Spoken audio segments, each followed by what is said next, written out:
황사 낀 인천공항입니다. 저기 비행기가 하나 뜨네요.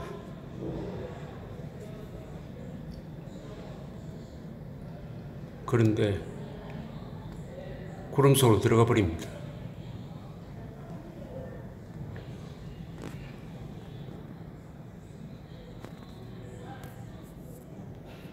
이 황사가 중국에서 들어오고 있습니다.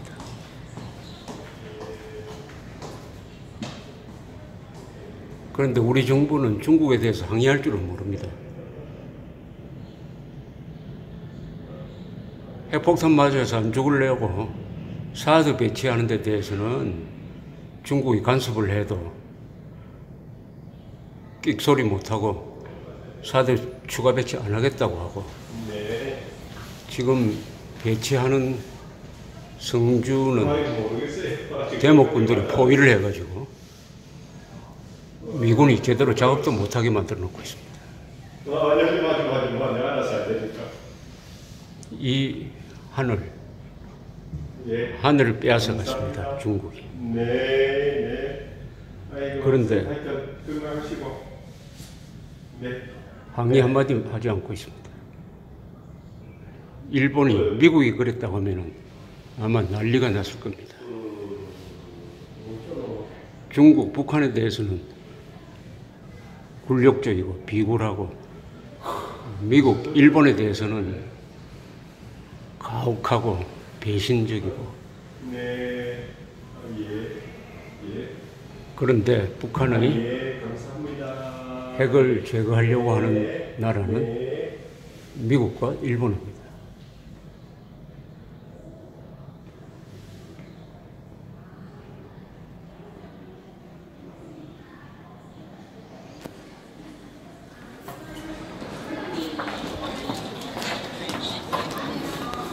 여기는 인천공항 제2터미널입니다.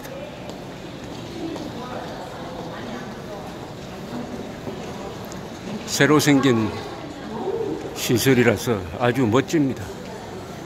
세계 최고의 공항답습니다. 그런데 국가 지도부가 PR을 구별하지 못하면 이것도 마피아, 깡패, 전쟁 범죄자, 민족 반역자에게 갖다 바칠지 모릅니다.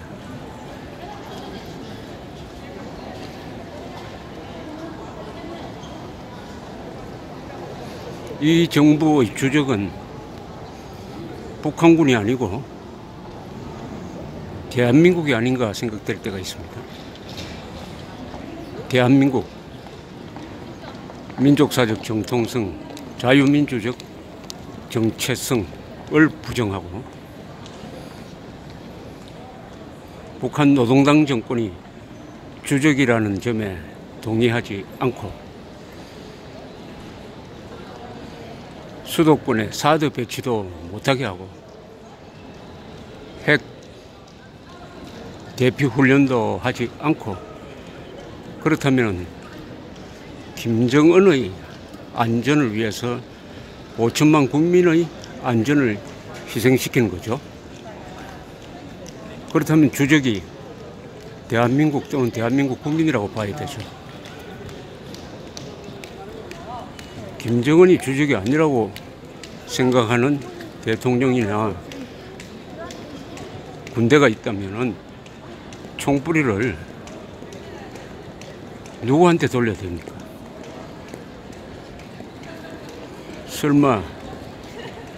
설마 하겠지만은 요새 되어가는 모습이 안심하고 있을 때가 아닙니다. 그러나 인천 제2공항은 이런 모습입니다. 문명 건설에 성공했습니다. 이승만, 박정희 노선, 자유민주주의 시장경제가 이런 세상을 만들어냈습니다. 해양문화권 전략이죠. 한미동맹 전략이죠. 자유민주 개방 실용 전략. 이 전략을 적폐라고 생각하는 세력이 반대 방향으로 가려고 합니다. 푸틴, 김정은, 시진핑이 도사리고 있는 대륙문화권으로 기우려고 합니다. 자유를 없애버리려고 합니다.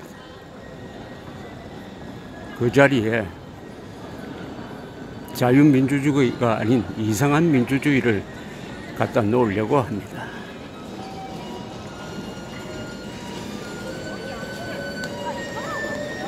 지금 집권 세력은 사실을 부정합니다. 과학을 부정합니다.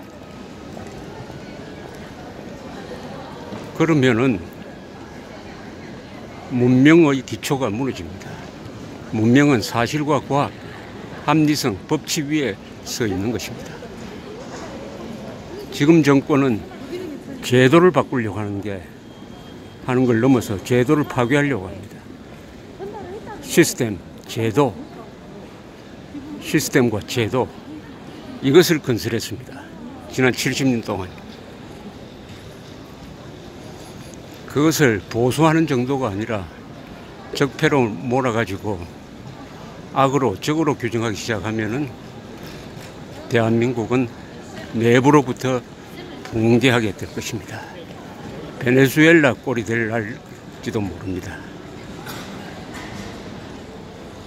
베네수엘라, 그리스 전례가 있습니다. 사회주의, 선동, 계급 독재, 그 종착역은 경제 파탄, 그리고 내전일 수도 있습니다. 최악의 경우에는 핵폭탄일 경우도 있습니다. 대한민국은 지금 어디로 가고 있는가? 그 질문을 이런 세계적 문명 건설 현장에서 하게 되었다는 게 대한민국 위기의 본질이죠.